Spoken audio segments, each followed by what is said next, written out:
Pepe. Sabihin mo, Pepe. Pepe! And Pepe and Han? the guavas. Wala. Guavas. Guavas! What is guavas? Ano yung guava? Ewan. Yung bayabas in Tagalog. Ano yung guavas?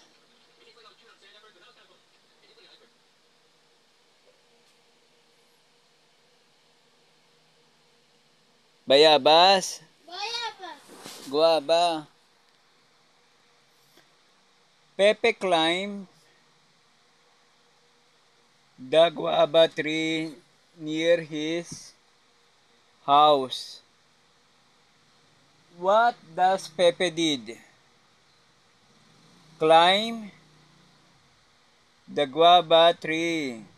So, anong ginawa ni Pepe? Umakyat siya sa Guava!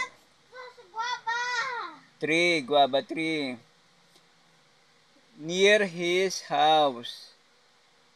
It had many ripe fruits. Ibig sabihin, maraming hinog na bunga. It had many. Kapag narinig mo yung many, marami yon, marami. O pag sinabing marami, ano yon? Many. He picked as many as he could and put them in his pocket. Anong ginawa niya sa mga bayabas? Mukya! Inakyat niya nga yun. Kinuha niya yung mga bunga. He picked as many as he could. Ibig sabihin, pinitas niya. Sa abot ng kanyang makakaya, kinuha niya lahat ng bunga. He picked as many as he could and put them in his pocket.